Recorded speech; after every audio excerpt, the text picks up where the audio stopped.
Welcome to டியூஸ். இந்த video நம்ம பார்க்க போகிறது பெர்செர்க் அனிமியோட எபிசோட் 4 பிரேக் டவுன் தான். ஸோ அந்த கோட்டைக்கு மேலே நம்ம கட்ஸ் வந்து தன்னந்தனியாக உட்காந்து யோசிச்சுட்டு இருக்கான். ஸோ அப்போ வந்து அந்த குரூப்பை சேர்ந்த ஒரு பையனுமே வந்து வரான். ஸோ என்ன யோசிச்சுட்டு இருக்க, அந்த குரூப் கூட இப்படி சிங்க் ஆகிட்டியாங்கிற மாதிரி கேட்கும்போது ஸோ நம்ம கட்ஸுக்குமே வந்து நிறையா டவுட் அதையுமே வந்து கேட்குறாங்க. ஏன் இந்த குரூப் மட்டும் கொஞ்சம் டிஃப்ரெண்ட்டாக இருக்குது, நானும் நிறையா மிஷினரி குரூப்பில் வேலை செஞ்சுட்ருக்கேன், ஆனால் இங்கே மட்டும் ஒரு மாதிரி டிஃப்ரெண்ட்டாக இருக்கா ஏன் அப்படின்னு அந்த சின்ன பையன்கிட்ட கேட்கும்போது அவன் வந்து என்ன சொல்கிறான்னா, ஸோ இதுக்கு காரணம் வந்து கிரிஃபிட் தான். ஸோ அவனை வந்து இங்கே நிறையா பேர் அட்மையர் பண்ணுறாங்க. கிரிஃபிட்டுக்கு வந்து ஏதோ ஒரு பர்பஸ் இருக்குது. அவன் சும்மா காசு வாங்குகிறோம், ஜெயிக்கிறோம், அந்த மாதிரி சண்டை செய்கிறோம், அது மட்டும் கிடையாது. அவன் அதையும் தாண்டி வந்து கிரிஃபிட் கிட்ட ஏதோ ஒன்று இருக்குது. அதனால தான் இங்கே இருக்கிறவங்க வந்து எல்லாருமே வந்து கிரிஃபிட்டுக்காக சண்டை போடணும்னு நினைக்கிறாங்க. ஈவன் சண்டையில் சாகிறோம், இப்படி இருந்தாலும் சாகத்தான் போகிறோம், பட் ஸ்டில் கிரிஃபிட் கூட இருக்கும்போது அது வந்து ஒரு வேறு மாதிரி இருக்குது அப்படிங்கிற மாதிரி அந்த சின்ன பையனுமே வந்து கட்ஸ் கிட்ட சொல்கிறான். ஸோ கட்ஸுக்குமே வந்து என்ன ஏதோ சொல்கிறானே அப்படின்னு சொல்லிட்டு அவனுக்குமே வந்து ஒன்றும் புரியல. ஸோ அப்புறம் வந்து ஒரு மெசேஜுமே வந்து வருது. என்ன அப்படின்னா, ஸோ நம்ம கிரிஃபிட் வந்து பார்த்திங்கன்னா கட்ஸை வந்து கூப்பிட்றான். ஸோ ஏதோ பேசுகிறதுக்கு போல்.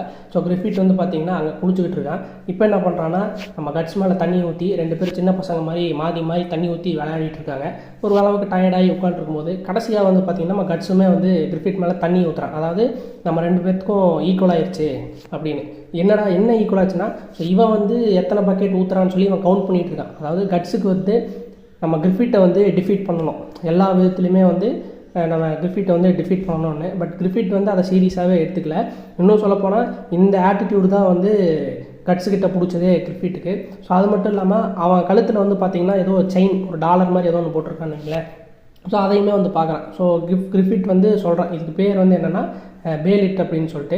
ஸோ இது வந்து ஒரு சூனியக்காரி, ஒரு ஜோசியக்காரி வந்து எனக்கு வந்து கொடுத்தா. ஸோ இதை வந்து நான் போட்டிருந்தேன்னா நான் வந்து இந்த உலகத்தையே வந்து ரூல் பண்ணுவேன். ஆனால் அது என்ன எப்படின்னாலும் எனக்கும் தெரியாது.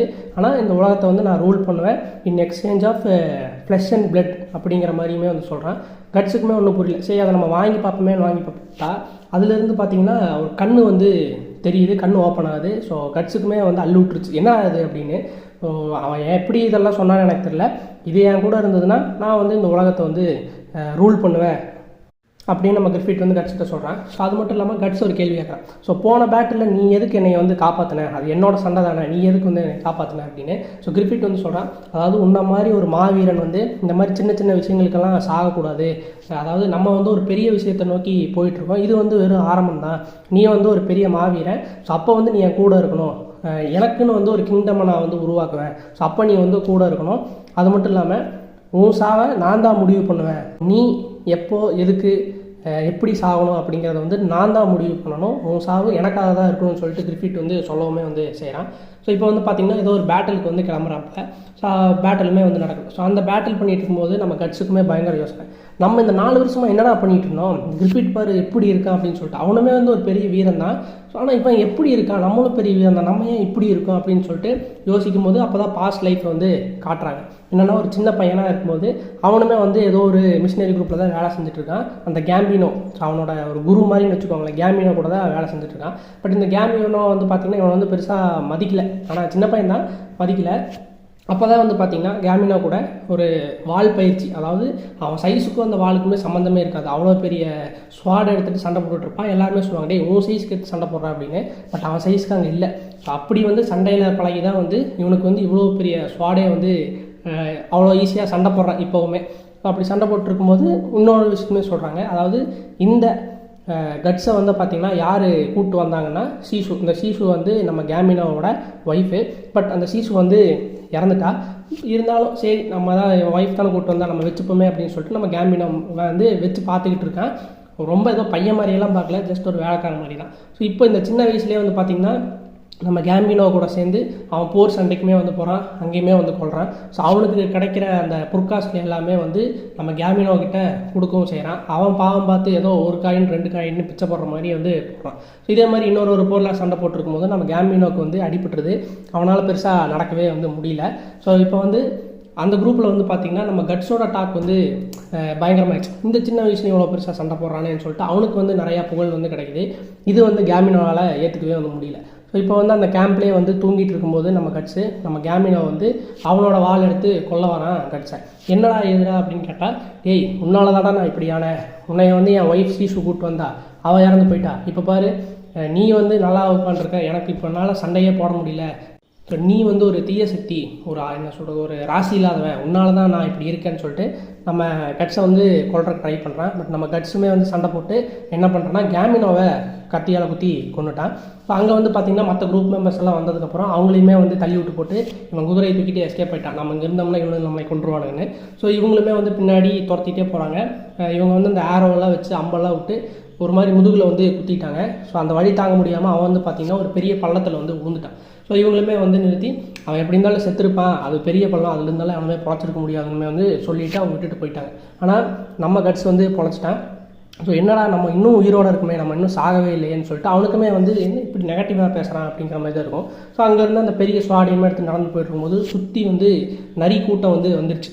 ஸோ கட்ஸ் அங்கேயுமே நினைக்கிறான், ஓகே நம்ம சொல்லி முடிஞ்சது, நம்ம ஃபைனலாக இறக்க போகிறோம், ஓகே நீ வந்து கடிச்சு குதறங்கடான்னு சொல்லி இருக்கும்போதும் கூட நரி வந்து அவனை அட்டாக் பண்ண வருது. ஆனால் அவனுக்கே தெரியாமையே திரும்ப அந்த ஸ்வாடை வச்சு அந்த நரியை வந்து கொண்டுட்டான். ஸோ அந்த நரிகளுமே வந்து பயங்கரமாக பயப்படவுமே வந்து செய்யுது.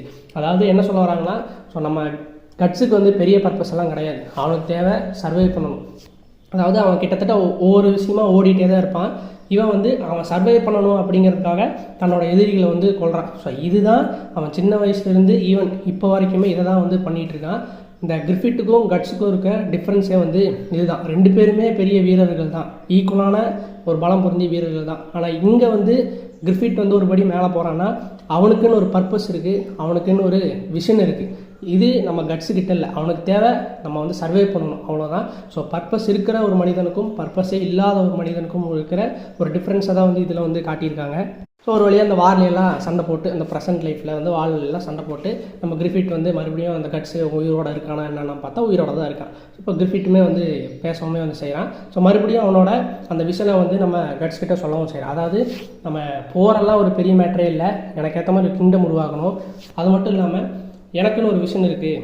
அதாவது இந்த உலகத்திலேயே வந்து இந்த உலகத்தையே வந்து மாற்றணும், ஒரு மனுஷங்கிட்ட காட் அளவுக்கான ஒரு பவர் வந்து இருக்கணும் அப்படின்னு சொல்லிட்டு அவன் என்னென்னமோ வந்து பேசிகிட்டே இருக்கான். இது எல்லாமே வந்து நம்ம கட்ஸுமே வந்து பயங்கரமாக அட்மையர் பண்ணிட்டுமே வந்து இருக்கான். இப்போ வந்து பார்த்திங்கன்னா ஒரு சின்ன பையன் வந்து நம்ம கட்ஸ்கிட்ட சொல்லவும் செய்கிறான், என்னென்னா நீ வந்து ரைடர் கமாண்டராக மாறிட்ட, அதாவது ஒரு ப்ரொமோஷன் மாதிரி அடுத்த லெவலுக்கு. ஸோ அதாவது இந்த குரூப்பில் ஜாயின் பண்ணி 2 வாரம் தான் ஆச்சு, அதுக்குள்ளே இவன் வந்து அடுத்த போஸ்ட் ரைடர் கமாண்டருக்கு வந்து போயிட்டான் அப்படின்னு சொல்லவும் செய்கிறான் அந்த சின்ன பையன். ஸோ இது எல்லாமே வந்து பார்த்திங்கன்னா ஒருத்தி வந்து மேலேருந்து பார்த்துருக்கா. யாருன்னா நம்ம கிரிஃபிட் கூட வந்து ஒரு பொண்ணு ஒருத்தி இருந்தால, ஸோ அவள் வந்து நடக்கிறது எல்லாமே வந்து மேலே இருந்து பார்த்துக்கிட்டு இருக்கா. நம்ம கட்ஸை வந்து குறிப்பாக வாட்ச் பண்ணிகிட்டே தான் இருக்கா. இப்போ வந்து பார்த்திங்கன்னா ஒரு ஹிஸ்ட்ரி மாதிரி ஒரு விஷயத்தை காட்டுறாங்க. அதாவது கிங்டம் இன் த வெஸ்ட், அதுக்கப்புறம் எம்பையர் இன் த ஈஸ்ட். ஸோ இவங்களுக்கு வந்து சண்டை போயிட்டுருக்கு. யாருக்குன்னா மிட்லேண்ட் வெர்சஸ் டியூடர் அப்படின்னு சொல்லிட்டு இவங்களுக்குள்ள சண்டை வந்து பார்த்திங்கன்னா கிட்டத்தட்ட 100 வருஷமாக போயிட்டே தான் இருக்குது. ஸோ இப்போ வந்து பார்த்திங்கன்னா இந்த பேண்ட் ஆஃப் ஹாக்குமே வந்து ஜாயின் பண்ணிட்டாங்க. யாருக்கு ஆதரவாக அப்படின்னா இந்த மிட்லேண்ட் குரூப்புக்கு ஆதரவாக.